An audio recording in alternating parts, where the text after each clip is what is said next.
With the protagonist as intriguing as Macbeth, it is surprising that his counterpart, Lady Macbeth, has managed to become an equally, if not more captivating figure in this story. She is certainly a controversial character, especially at the time this play was written, as she seems to defy the stereotypical ideal of a wife and mother. Although it is easy to see her as a ruthless, cold-blooded villain that manipulates Macbeth into committing terrible crimes, this would be an unfair assessment, as there is far more to her character than what is on the surface. Before we jump into this analysis, however, it is important to give some context on women in Shakespearean times so that we can understand how shocking it would have been for audiences to see a woman, and a lady at that, have such a strong role to play in the murder of King Duncan. In the 1600s, when this play was written, women were not allowed to have a formal education or to vote, and legally belonged to their fathers and later their husbands. They usually had little to no say about who they married, as marriages during this period were often arranged for financial or political benefits, rather than for love. They were expected to be dutiful and meek companions to their husbands, and discouraged from having strong opinions. Because of these incredible restrictions, it would be impossible to discuss Lady Macbeth without keeping in mind her relationship to gender roles, as it is a theme that regularly resurfaces throughout the play. We are first introduced to Lady Macbeth in Act 1, Scene 5, where she enters reading Macbeth's letter, which describes his encounter with the witches and all that they had promised him. She immediately shows that she is a determined character by stating, "Glamis thou art, and Cawdor, and shall be what thou art promised." She is displaying her willingness to help him usurp the throne without a second thought, knowing full well that the only way to do this is to slay King Duncan. She is also fearful that Macbeth will not be able to carry out the deed, worrying that he is too full of the milk of human kindness. By associating Macbeth's upright nature with weakness, it is clear that she has no qualms about taking the unethical path to reach her goal, and is certain that she can manipulate him into doing what needs to be done. "Hie thee hither that I may pour my spirits in thine ear, and chastise with the valour of my tongue all that impedes thee from the golden round." This means that she is aware of the effect she has on Macbeth and knows exactly how to persuade him to kill the king. Now that the idea of murder has been implanted in Lady Macbeth's mind, her speech, similar to her husband, tends towards themes of darkness and evil supernatural powers. She begins a kind of invocation, summoning "the spirits that tend on mortal thoughts, unsex me here and fill me from the crown to the toe top full of direst cruelty." By asking to be unsexed, she is trying to rid herself of all stereotypically feminine traits, such as softness and gentleness, so that she is able to take on a new role as a ruthless, cunning killer.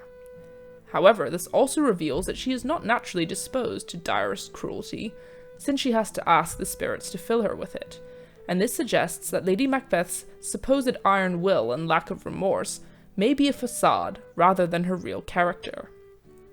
In the same speech she continues, "Come, thick night, and pall thee in the dunnest smoke of hell, that my keen knife see not the wound it makes, nor heaven peep through the blanket of the dark to cry, Hold, hold!" Just like her husband, she is drawn towards the cover of darkness to hide her sins, although she does not hesitate to immediately access her dark side, unlike Macbeth, who is initially far more conflicted. Her manipulative side comes out when Macbeth gets cold feet before Duncan's murder, as she knows exactly which buttons to push to get what she wants. She attacks his lack of courage, which would have been particularly touchy for Macbeth, who is usually praised for his bravery in the battlefield, and asks, "Art thou afeard to be the same in thine own act and valour as thou art in desire?" She then takes it a step further, and suggests that he is somehow less of a man for not wanting to kill the king, saying, "When you durst do it, then you were a man, and to be more than what you were, you would be so much more the man." Again, these stereotypical gender roles are coming into play, as she is inferring that Macbeth's indecisiveness and hesitancy to kill make him less masculine. By comparison, she states that she, as a woman, would without question go so far as to kill her own child if she had promised that she would. For Macbeth to now refuse to kill Duncan, he would be essentially saying that he is less of a man than his wife, which at the time would have been shameful.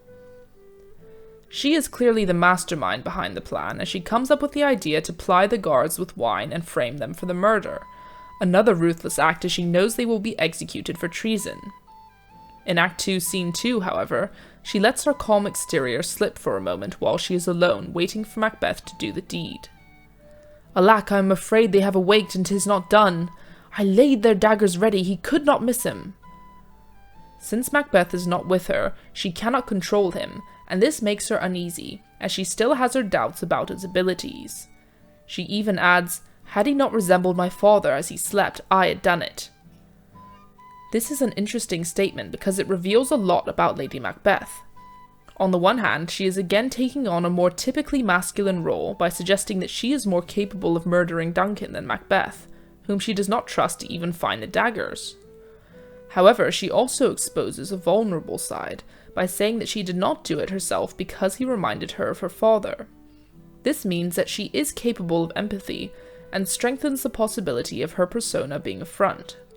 It also begs the question of why she has left the actual act of murder to her husband, the man, if she is so much more capable. It is possible that deep down she fears that she will not have the strength of will to go through with it, and is therefore not as ruthless as she appears. As soon as Macbeth enters the scene, however, she reverts to her previous nature and scolds him for his understandably shaken reaction. She tries to brush off his concerns at first with vague reassurances, but when he refuses to return to the scene of the crime to frame the guards with the bloody daggers used to murder King Duncan, she lashes out at him for his supposed cowardice, saying, "Infirm of purpose! Give me the daggers! 'Tis the eye of childhood that fears a painted devil." She finally gets her hands dirty, quite literally, as the act of framing the guards leaves her hands covered in blood, an act which will haunt her later on. In comparison with Macbeth, who is deeply distressed, she maintains her composure, even when Macduff's knocking interrupts their conversation. After Macduff discovers the body, Lady Macbeth puts on an award-worthy performance of ignorance and surprise, and even puts on a show of fainting when Macbeth describes the crime scene in vivid detail. She plays into the stereotypical view at the time of women being unable to stomach acts of violence, in order to divert any suspicions that people may have of her. As the audience, we can see how she is able to exude different personas whenever it suits her, but does not seem to ever truly be herself in the presence of other people. If you're enjoying this video so far, hit the like button below, it really helps out the channel. We next see Lady Macbeth in Act 3, as she prepares to host a banquet for her newly crowned husband. But alongside Macbeth's more visible paranoia, she also appears to have a quiet moment of doubt when left on her own, saying, "Naught's had, all's spent, where our desire is got without content. 'Tis safer to be that which we destroy than by destruction dwell in doubtful joy." She observes that the tremendous lengths they have gone to in order to take the throne have been for nothing if they cannot enjoy their success, and must now live in constant fear of the consequences. Again, once Macbeth enters, however, she snaps back to her calculated exterior, and scolds him for his inability to move on from the past, saying, "What's done is done." She tries to persuade him to relax and play the role of a good host, but she does not seem to have as much of an effect on him as before, as Macbeth is unable to think of anything other than securing his position by murdering Banquo. At the banquet, Lady Macbeth plays the perfect hostess, until the ghost of Banquo sends her husband into a state of panic.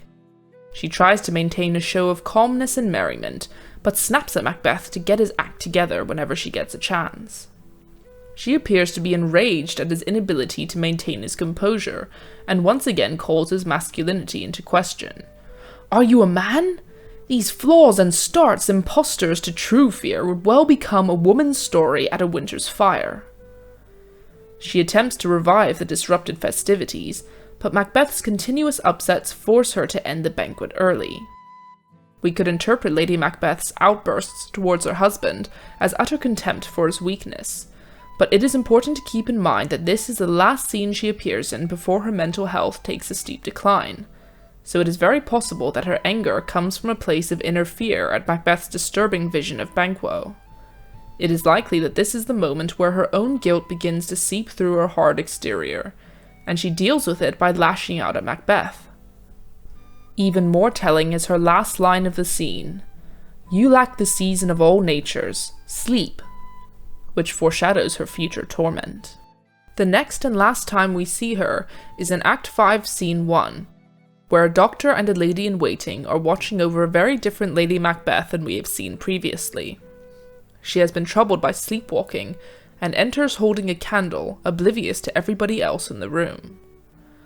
We learn from her lady-in-waiting that she has light by her continually, 'tis her command. A telling symbol because her previous words and actions have welcomed the darkness of night to cover up her crimes. Additionally, she cannot stop rubbing her hands together as if she is washing them. When she finally speaks, it is to utter some of Shakespeare's most famous lines. "Out, damned spot, out, I say! Fie, my lord, fie, a soldier and afeard? Here's the smell of the blood still. All the perfumes of Arabia will not sweeten this little hand. What's done cannot be undone. To bed, to bed, to bed." These rantings from her disturbed mind reveal so much about her true nature at last. She bounces back and forth between talking to herself and conversing with her husband about past events, which shows us the juxtaposition of how she acts with Macbeth, as opposed to what her real thoughts are. She has clearly harbored an enormous amount of guilt and fear throughout the play, but has managed to repress it beneath a hardened exterior. The manifestation of this guilt is quite fitting: blood on her hands that cannot be washed away. It appears that she has suffered through all the same emotions as Macbeth, but it at last overwhelms her, bringing on a drastic mental collapse. It does not come as a surprise to learn that she has taken her own life a few scenes later, but despite her many sins, it is still tragic to witness her character unravel so quickly and so violently. Everything we have witnessed throughout this play points towards Lady Macbeth being a contradictory character. She appears cold and calculating, but is actually inwardly vulnerable and emotional. She manipulates Macbeth into doing what she wants by rebuking him for weakness and cowardice, but is guilty of the same traits herself. She protects herself by putting on a facade for different occasions: the charming hostess, the dutiful wife, or the faint-hearted lady, whenever it suits her, but her inability to outwardly express her emotions like Macbeth is the reason for her demise. She wants desperately to have the stereotypical character traits attributed to men in the Shakespearean time period, but cannot cope with the consequences of this behavior. Given the attitude towards women when this play was written, it is likely that the character of Lady Macbeth was written not to portray a progressive, strong-minded woman, however villainous, but rather as a cautionary figure for women who dare to venture outside their strict gender roles. In the present day, however, it is easier to feel a little sympathy for Lady Macbeth, who sees an opportunity to have some real power in a society which repressed and degraded women. However, her destructive tendencies and unethical approach to achieving her goals prevents her from finding lasting contentment, and instead triggers her inevitable downfall. If you enjoyed this video, leave a like or a comment and subscribe for more content. See you next time!